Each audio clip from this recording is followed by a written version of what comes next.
Next, Vivian will continue her talk about how to compute with quantum walks. Great, thank you very much. So we're in the middle day of the mini courses, and I think today we're going to hear a lot about the search problem, not just from me, but I get the idea that Renata will also talk about it after lunch. This is good. If you get many very different perspectives on it, you will be able to put them together and have a good overview of a complicated and many-faceted central problem in quantum computing and computing in general. So anyway, as you can tell from my title, I'm heading towards, what I really want to do is get past searching and talk about optimization problems. But to get there, I need to talk in some detail about search because it's the problem that you already know, probably. And it's a contrast for what will come later, an important contrast, a very important one. So here's where we are. I'm going to talk about quantum walk searching as an optimization problem. I'm going to put it in the whole setting of quantum optimization problems. And then for the second half of the week, the rest of the week, we will focus on other types of problems, but still with quantum walks. So let's remember where we're starting from. We want to do computing. We want to do actual computing here at the end of the day. This is aimed towards not just thinking about computers, but thinking about ones we might eventually build and use. And we need to remember that encoding matters. We like using qubits because we get a nice efficient way to store information. And this is our basic picture of quantum computing. From that, we have our input, we have our encoding, we have our quantum state here now, a unitary evolution for quantum mechanics, and we have our output, which we can decode and then get a result that relates to the input. And we can make this unitary evolution with a sequence of gate operations, much like Daniel was talking about discrete unitary operations in the previous talk. Or we can engineer the Hamiltonian and do a continuous time evolution. Let's talk a little bit more about this one first before we get here. In some ways, because this is how we compute in classical computers, a quantum version is the easiest thing to think about. We have two-state quantum systems instead of qubits, and we can build them with many different things. We localize them. So we put them in specific places, so they're distinguishable by their position, and we don't in general need to worry about the Fermi or Bose statistics that you get for quantum particles that associate with each other. We choose a basis, we choose two of the states of our quantum systems to be 0 and 1, and they can, of course, be in superpositions. And then we apply gates. Much like in the classical model, we get a universal set or multiple possible universal sets. An example is Hadamard plus C naught plus T. And that's similar to classical in that there are universal gate sets that are a small number of fundamental operations we do. In the quantum case, we need to add error correction. Classically, this is done by just engineering out the need for it, by making things very, very reliable in the engineered devices. That works fine, and that's the main push for how people are trying to build quantum computers and program them and develop them. But there is a little niggling question here. Why are we expecting quantum computing to be like digital classical computing? Did we really thoroughly check this? Because we still have a whole range of quite diverse models of quantum computing that are under development. So there we have the circuit model. And I've divided these up here, where we have the data encoding is digital, so I want to use qubits here, or it's unary, so I'm going to be like an analog computer. And then the data processing can be discrete, like unitary gates, or it can be continuous in time. That was the two choices on my previous slide. And then I can group the models roughly like this.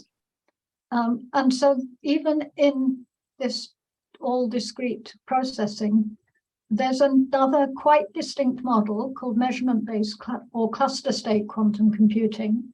And it's not even exactly the same computational complexity class. It's slightly more powerful than this. And then we've got continuous variable quantum computing, where which is largely what you get to do with photons, using coherent states from lasers rather than single photons. If you use single photons, you get to do boson sampling, which again I mentioned previously, but is not going to get further discussion in this tutorial. Quantum simulation can use any of these techniques, and there's a fully quantum analog computing version, which is continuous in both the encoding and the processing. And then over here, we have quantum walks, which is what we want to focus on, how to compute with them. We also have quantum annealing and adiabatic quantum computing. So why is there a reason to favor this one in most of the development? Is there a reason? Well, let's go back and think about the basics. Classically, we've got bits, and bits take values that are either 0 or 1, and we can flip between the two values. But qubits can be in any superposition of their 0 and 1, and we can smoothly change from 0 to 1. We don't have to go in a discontinuous, discrete way between. So it makes sense for classical bits to do discrete gates, because all you can do is change a bit value from 0 to 1. You can't have anything in between. But for qubits, if you want to do an exact bit flip, it's just as difficult as doing other rotations precisely. And that experimentalists will tell you this, that just doing an identity, like not doing something to their qubits and keeping them in the same state, is pretty tough in an experimental setting. So it makes sense to evolve continuously in time for qubits in a way that it doesn't for bits. And this is related to work on Foundations of Quantum Mechanics by Lucy and Hardy from 2001, trying to find a set of axioms from which you got quantum theory and precisely and only quantum theory, and then looking to see how it differs from which is the key, or the key axioms that make it different from classical mechanics. And this smooth change is one of the crucial things that is different. So let's have a closer look at what we have in this continuous time corner. We will use our model of quantum computing again, and now we are going to look at engineering the Hamiltonian, so that when we time evolve it, we take the input state to the output state, but we don't do it as a discrete sequence of gates this time. Okay, so now we're in much less well-charted territory.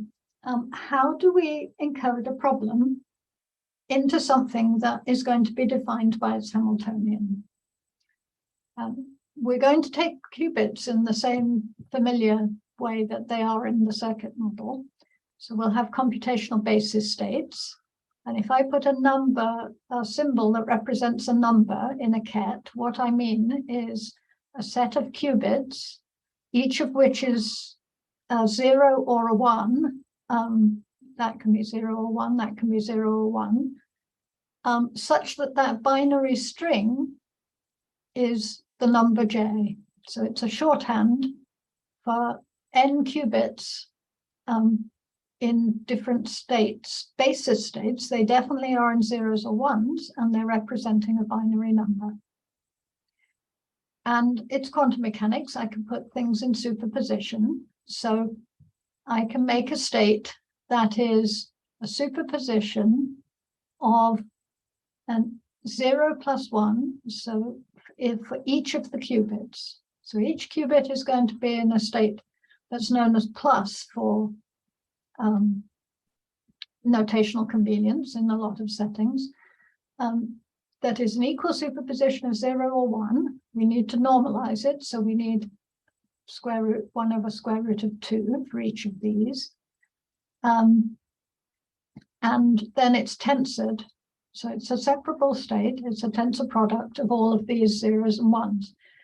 Now, if you take that and you multiply out this tensor product, what you'll get is all of the numbers from 0 to 2 to the n minus 1, written in binary.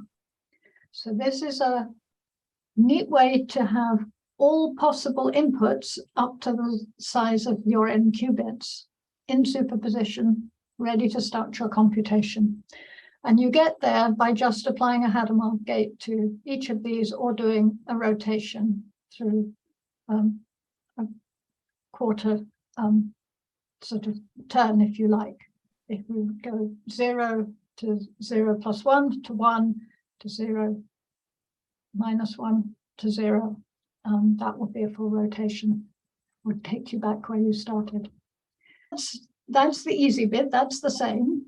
Now we want to encode our problem into the Hamiltonian that's going to act on these qubits.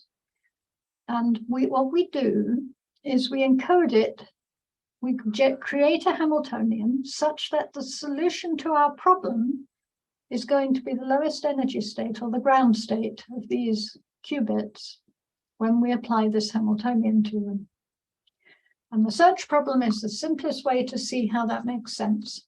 So if we want our marked state is M, and M is a particular one of these binary strings, then we make a Hamiltonian that is the identity on all of the states except the one that we're looking for, and we do minus that, and that gives us 1 unit of energy lower when we're in the marked state, and 1 unit of energy higher for all the rest of the states. So all of the states get 1 unit of energy here. This subtracts a unit just for the marked state, so that has 0, and all the rest have 1. To understand how that gives you a problem encoded into a Hamiltonian. But most problems are not quite like that. And so the other way to think about how you encode a problem is you think the problem has constraints. It has, so think like Lagrange multipliers or other ways to express a constraint. Must be within, between, a constraint is saying, okay, this must be between 0 and 1. The value of this variable, for example. And so if we've got 3 qubits and we know that exactly one has to be in state 1 and the others must be in state 0 in our solution, then you can do it with a term in the Hamiltonian that looks like this. So again, we start out by giving everything an energy of 1, and then this will make 1 unit of energy less for the first qubit.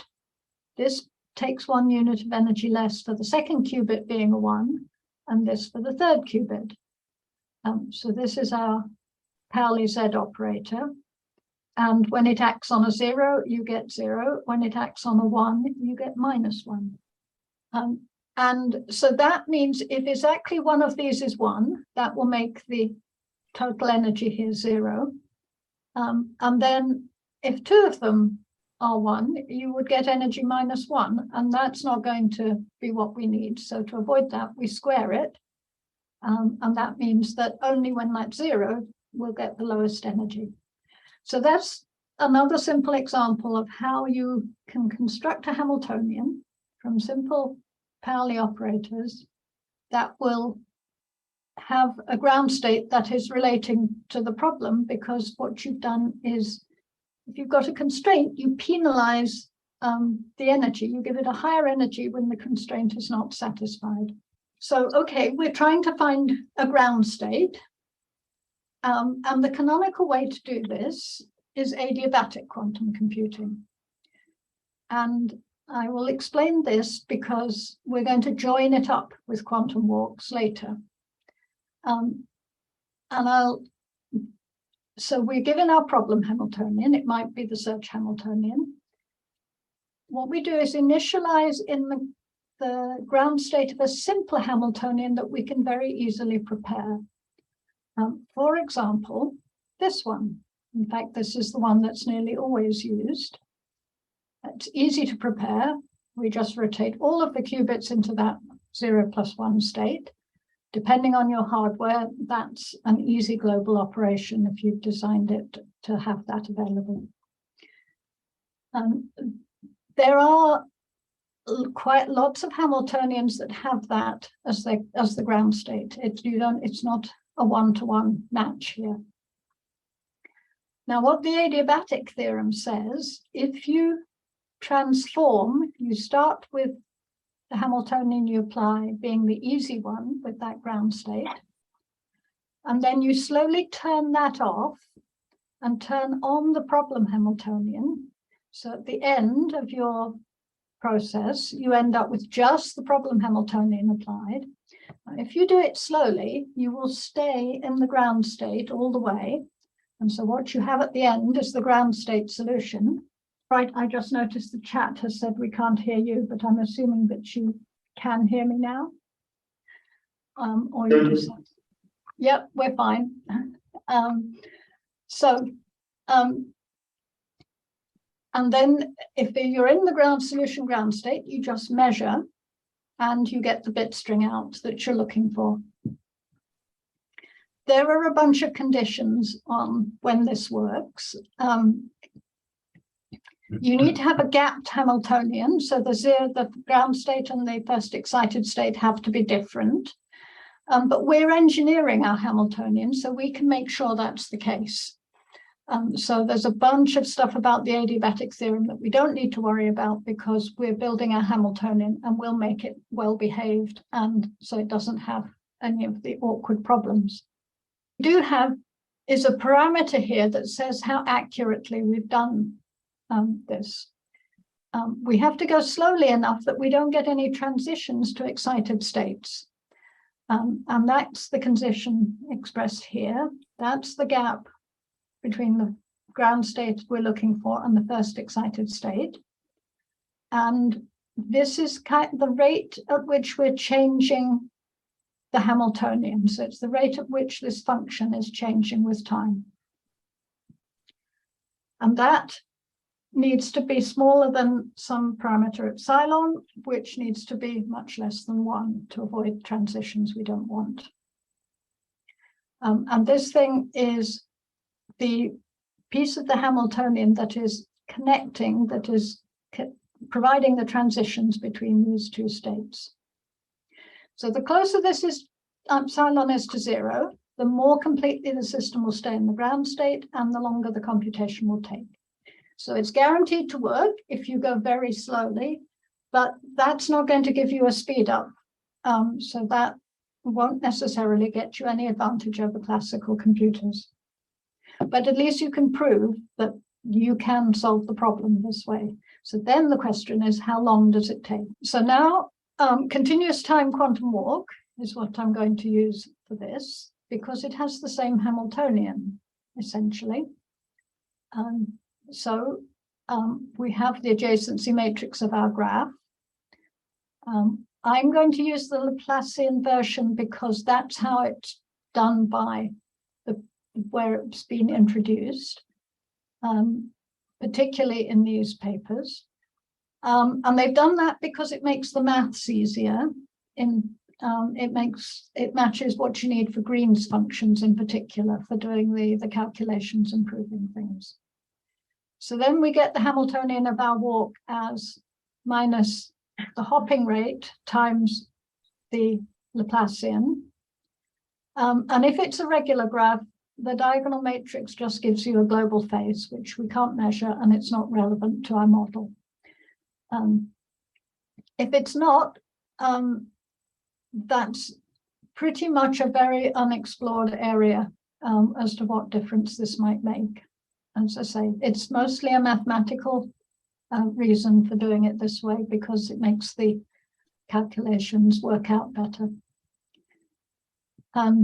And this gamma here, this hopping rate, it's the probability of moving to a connected site per unit time on the graph. And then it's a quantum walk, so we just do e to the IHT, apply it to our initial state, and then we measure sometime later, see where the walk has ended up. And remembering our encoding matters, we want to use qubits and our binary encoding. That means we want to walk on hypercubes. So we saw this in Leonardo's talk. He gave a very similar diagram to this. So here are my qubits.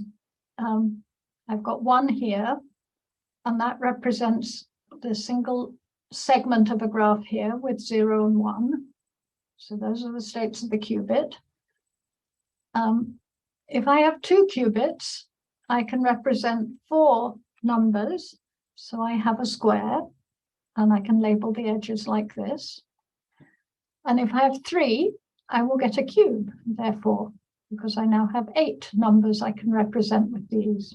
And if the reason I want to use a hypercube, of course, I could connect more edges on this. I could do that, and then I have a complete graph.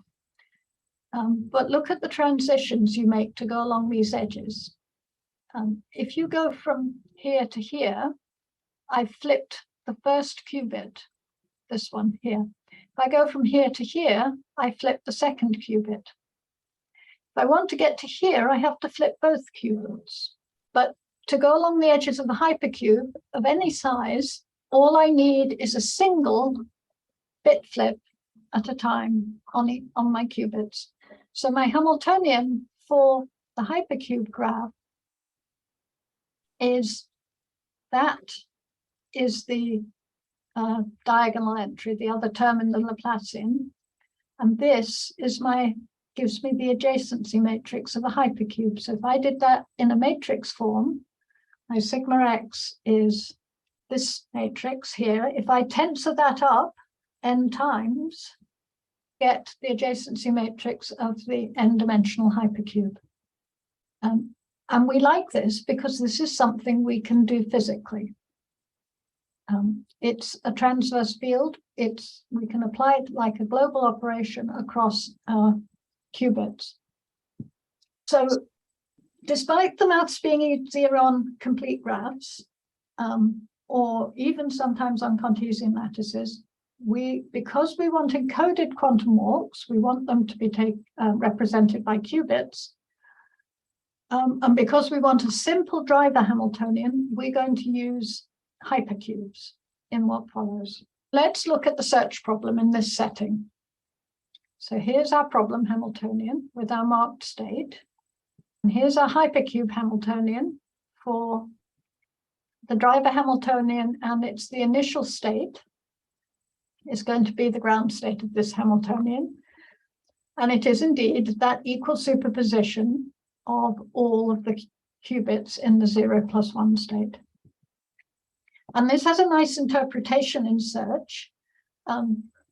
We don't know what the marked state is. We have no information about it other than that it's a string of n qubits in some pattern of zeros and ones. So with equal probability, each qubit is a 0 or a 1. So it expresses our lack of information about the marked state.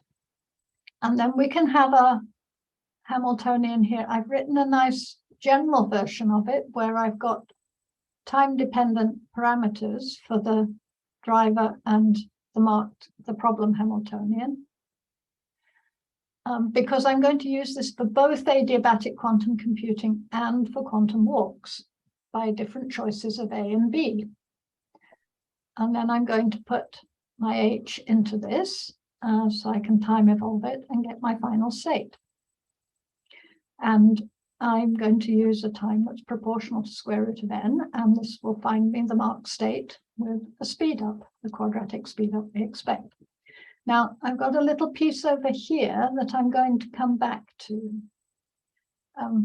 But in practical terms, it's very easy to write this down. It's a very simple Hamiltonian in this notation. And it's very easy if you're doing classical numerical simulation of this also to just write this down because as a matrix, you just changing one number on the diagonal. So there's an identity matrix of dimension n, and you subtract 1 from the position in that matrix, and that's it. That's your problem Hamiltonian. However, if you have qubits and you want to make this, it looks like this. There's the identity. That's easy. But now you need to do a product now. So not a sum, a product of the identity plus or minus the Pauli Z on each qubit in turn. And the sign of this is -1 or +1, depending on whether the bits in M are 0 or 1. So when you multiply that out, you're going to get terms in Z, and in ZZ, and in ZZZ, and so on, all the way up to applying Z to all of the qubits at once. And we can't build that directly. There are ways to do this, and I'll come back to that at the end of the talk. So let's just put that aside for a minute. Forget that it's a problem to actually do this in physically in a quantum computer, and go and look at how the search problem behaves for quantum walks and adiabatic quantum computing. So if that description was a bit too much unfamiliar maths, if you're not used to quantum mechanics, here it is in pictures. So if I want to do a quantum walk, I just want to turn on both Hamiltonians and run them for a time t. If I want to do adiabatic quantum computing, I'm going to turn off the initial Hamiltonian and turn on the final Hamiltonian over that period of time t. And I could also do something in between, where it's flatter here, and it's somewhere between this and this. And so each of these is on the graph down here. This graph has been plotted for, I think, probably 8 qubits, and I'll explain why I know that in a couple of slides. So the quantum walk version does some nice Rabi oscillations like this. And there's the peak. The adiabatic version climbs more or less steadily up towards 1. And then in between, you get some oscillations, but it's climbing as it goes. So it kind of does a hybrid version. So these are numerical plots. So what we're doing is we're interpolating between these two ways of computing.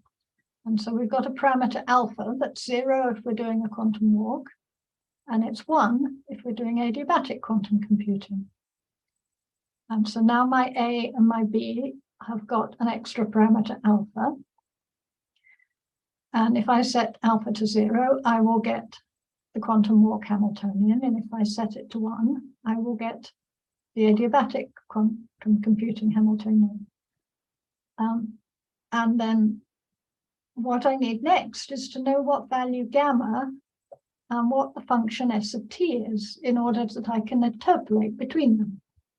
All continuous time quantum search algorithms that are solved analytically are done by taking a large size limit, so taking an n to be very large, little n or big N. And if you do that, the problem reduces to a 2-dimensional subspace. So what happens is the ground state you're trying to find and the first excited state stay low, and all the other energy levels in the problem relative to the gap between the first two get much larger. So actually they don't move. What happens is the gap shrinks as the problem gets bigger. But either way, in the relatively speaking, you only have to worry about those first two energy levels. So here's a cartoonish sort of picture of the ground state over time and the first excited state, and then they are closest at this point here. And if you only have to deal with two energy levels, this subspace is now equivalent to a single qubit. And that's easy to solve analytically. We've got 2 by 2 matrices. We can do this. So our single avoided crossing model here is S is our time-dependent parameter still. The easy to prepare Hamiltonian plus S times the problem Hamiltonian. And in translated from the original, you start with this initial Hamiltonian. You have an amount, this is the size of this gap here. That's how the fact that the problem does relate to the large n limit problem. It's in the size of the gap times the x Pauli operator. And then this is the state that we're trying to find. This is the lowest energy state. And this G min is 1 over square root n. So you can solve the eigensystem. It's a 2 by 2 matrix for this. And what you find is the gap as a function of S here is this function here.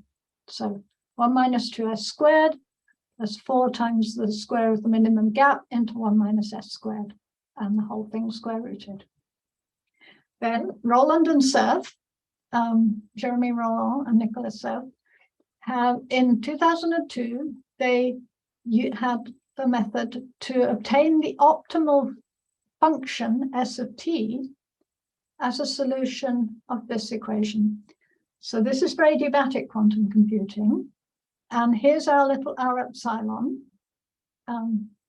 This is the, so what we're doing is we're taking the, let me go back to where I defined adiabatic quantum computing, which is going to be probably about here.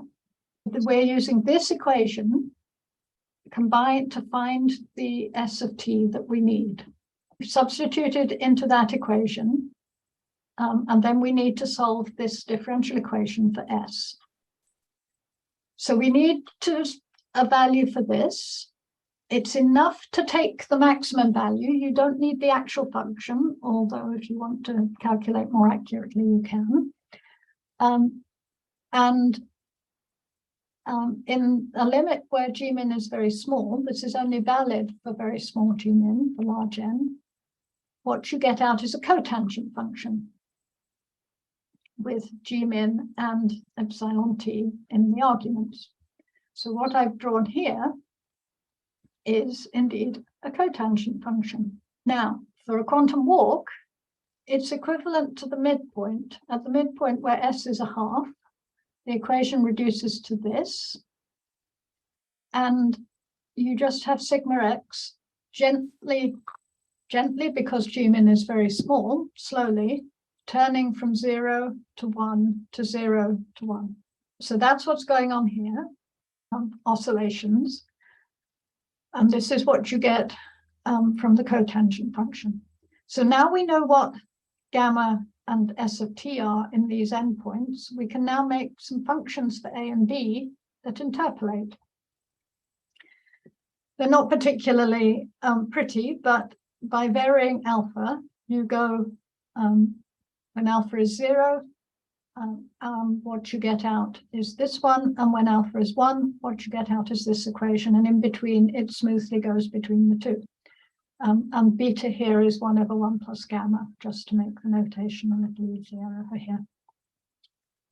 So it's not the only functions you could use, but it's a set of functions that do the job. So this is what you get if you take that single avoided crossing model, so that solution we've just worked out, and you plot it for different alpha. So this is quantum walks. So the graph up here is those nice Rabi oscillations, maximum, minimum. So dark blue is 0 probability and dark red is 1. And then when you go over here, you can see that it's going smoothly up towards 1 for adiabatic quantum computing. And in between, you've got this mixed character, where, say, for here, you've got some oscillations going, but the oscillations are getting less, and it's getting redder as you go up. And what you can tell from this graph immediately is that you actually get 1 in the large size limit for the quantum walk, and it occurs sooner than you get close to 1 for adiabatic quantum computing. So if you've got an ideal case for search, quantum walk works best. These contours are to show you how you're getting closer, successively closer to 1% to 0.1% of the total of the success probability.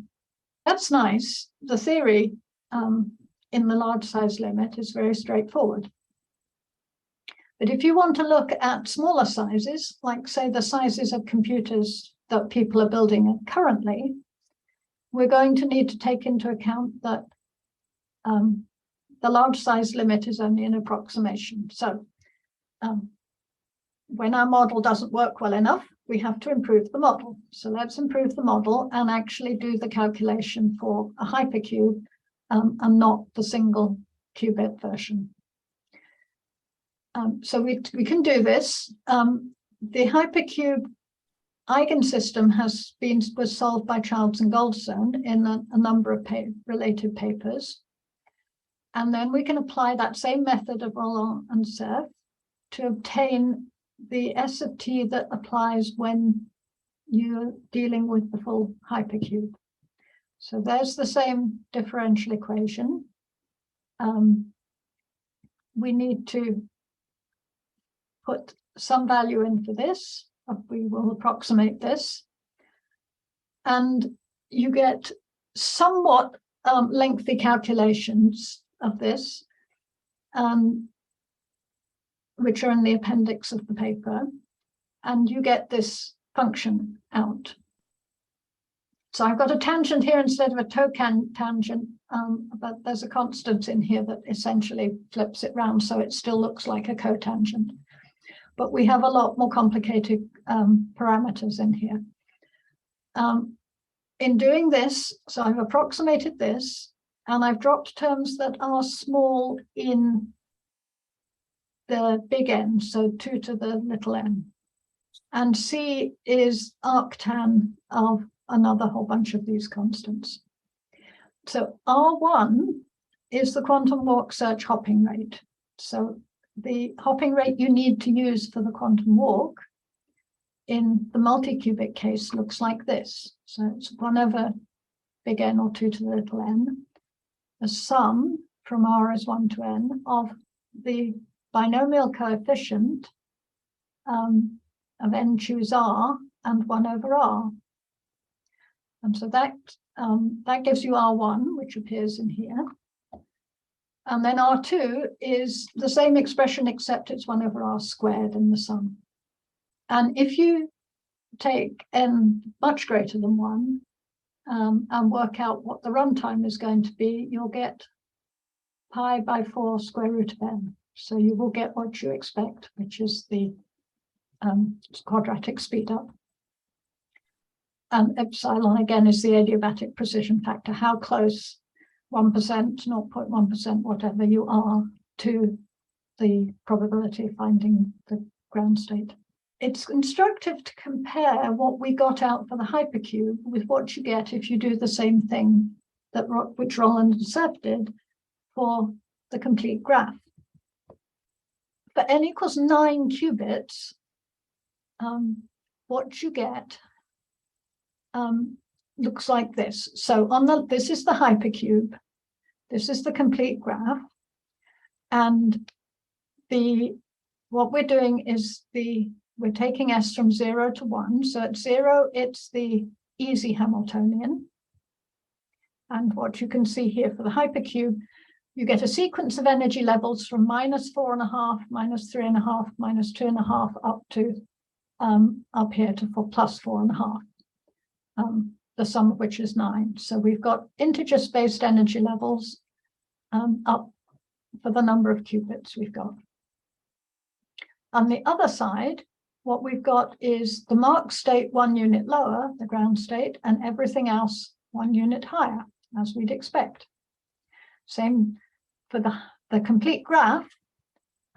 What we've got here is a lowest energy state here is the input state, and all the others are 1 unit higher. And you go through the gap here, and it's quite completely symmetric. And here you are with the ground state at 0, and all the rest 1 unit higher. So same as here, but the scale is different between these two.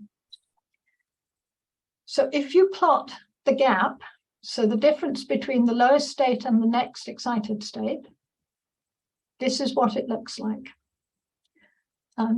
So for the hypercube, you get this. So you can see there's the gap, minimum gap in here. And for the complete graph, it, as you would expect, looks like this. Same scale for these ones. The dashed red is that analytical expression I showed you earlier. So it looks quite different. So these have been worked out numerically with a numerical optimization method for obtaining the right function numerically for 9 qubits. And what I calculated analytically looks quite different, except it's spot on at the gap. And remember, I made some approximations here, particularly this. I took as a constant instead of varying for different s. And there's another one here, I've dropped some terms. So we wouldn't expect it to match exactly. The fact it's that different, but works perfectly, tells you that everything to do with search happens at that minimum gap, and nothing to do with what the graph looks like elsewhere makes any difference.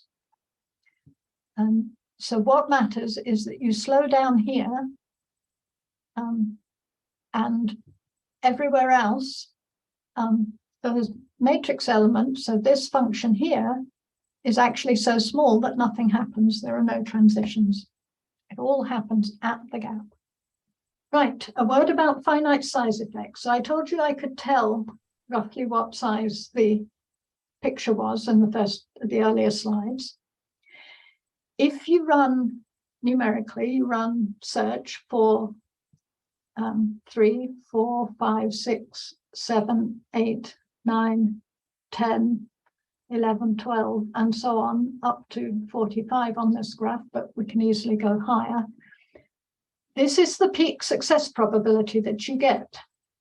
So it's not 1 for these small sizes, it's only 0.75, which is what we were seeing on that earlier graph. So see, this will have it. There we go. You see that peak is about somewhere near 0.7 or 0.75. It's pretty low. So this is, you can also see wobbles they're not perfect sine waves here. Essentially, we're populating higher excited states, and that's affecting the success probability for quite many sizes. So If we expected to see the perfect quantum walk going up with perfect success probability, you have to be pretty large. And if you just go, well, I'll just write some code and check what it looks like, and you only do small sizes because you're just doing a quick check, the graph is actually going in the wrong direction here until you pass about 8 qubits. And so you then have a slow polynomial function that is eventually going to approach 1. Might be somewhere around 1% once you've got 100 qubits or so. If we want to run search on current quantum computers, we're going to be way down in those finite size effects. So let's have a look at what happens there. Let's pick n equals 8, which is the lowest success probability. So now you can see that on this side for quantum walk, I've got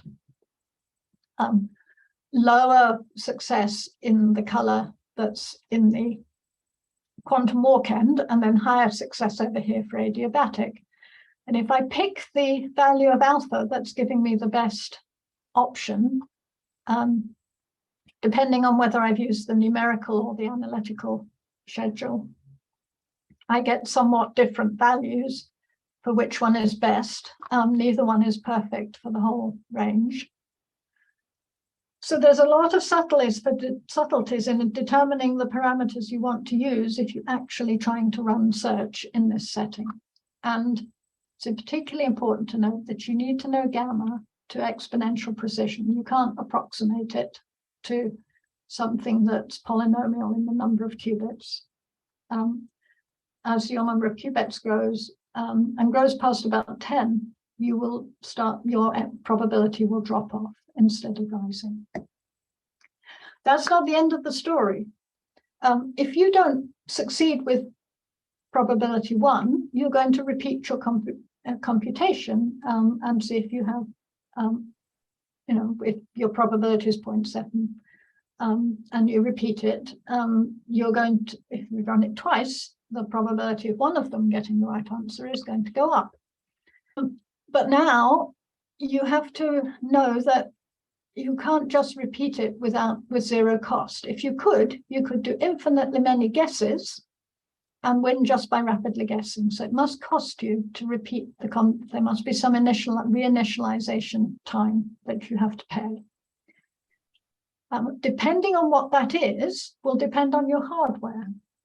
And depending on what it is, depends on what your best strategy is for these intermediate sizes. 2 hybrid runs gets you the best success probability in the shortest time for a reasonable assumption for what the size of your initialization time is. And if you have other kinds of noise, then the answers to whether quantum walk or something hybrid or adiabatic again depends on the type of noise you have. So if you just have high temperature noise decoherence on the qubits, then quantum walks win because they run faster. If you don't know where your minimum gap is exactly, then, and so you slow down at, or you don't know the size of the gap, so you slow down more than you need to, adiabatic is going to find it, even though it runs a bit slower than it needed to, but it'll mean you get your hopping rate wrong and the quantum walk doesn't work very well at all. This is the quantum walk side over here. If you don't know where the position is, though, then quantum walk is better because adiabatic is going to slow down at the wrong point and it's not going to be adiabatic enough to find the solution. So I said that I would give you a little bit more on implementing that marked state when you've only got Pauli Z operations or pairwise Pauli Z operations available. So what you need are extra qubits, and you make a gadget. So this is the graph for the connectivity for a 4-qubit search. So the green ones are the qubits we're actually going to use in our quantum computer. And the red ones are extra ones that enable us to implement ZZZ terms and ZZZZ, 4 Zs in a row terms. So they're not connected to each other, but they are connected to all of these. And it does it perturbatively, so it's not a perfect implementation, but it works well enough to allow you to implement this with twice the number of qubits than you would need if it was easy to do. And if you like diagrams, so my colleague Nick Chancellor, my co-author, drew some hypercubes to explain how it works, because now even for a search on 2 qubits, you need 4 to implement it with this gadget. So here's a hypercube with dimension 4, and the different diagonals are showing you the different interactions, so flipping 1 qubit or 2 qubits. So if you go from here to here, you flipped this qubit, but if you go from here to here, you flipped 2 qubits. So the 1, 0 has become 0, 1. And it's telling you the ones on the right are these control qubits that are helping to make these higher order interactions happen. And then if you want to do 3, you need a 6-dimensional hypercube. And there it is. And I'm not going to talk you through that one because we're nearly at the end. And I'm going to give you a summary of what I've told you about. So I've been teaching you about quantum optimization problems and how to solve them in quantum annealing without telling you what that is, doing it all in the setting of using quantum walks for solving the search problem. And we've bumped into a lot of little tricky details along the way, which is typical. If you had an infinite number of qubits, it would all look and they were perfect, it would all look great, but we don't. So if we want to build it, we have to deal with some of these issues. In some way, so the first thing is that adiabatic and quantum walks are closely related. We can build the same hardware to do both. And we can do hybrid when that suits us for the problems we want to solve. But search itself is almost pathological in this setting. You need exponential precision to get your quadratic speed up. Your encoding the marked state needs extra qubits. So it's absolutely great for theory. You can do analytical calculations. You can do classical simulations up to much larger sizes than you expect because you can do it in the symmetric subspace, which is how the solution for the hypercube is done. And you can implement it in hardware with that gadget, but only if you know the answer in advance. So not for solving real search problems. So it makes a good test bed problem for benchmarking quantum hardware, we think. It's hard to do with that exponential precision, but you can simulate it well, so you can check exactly how well your hardware is working. As always, I'll end with the overview. Today we've looked at search as an optimization problem, and tomorrow I will tell you about using quantum walks on a problem that's much more like a real-world problem, and that is to find the ground state of a spin glass, and it will have some very different properties to search, which is why we needed to know all about search before we got to this one. So thank you. Thank you. Any questions? Okay, if no question, let's thank Viv again. I'm looking forward to seeing the talk this afternoon and a completely different perspective on search.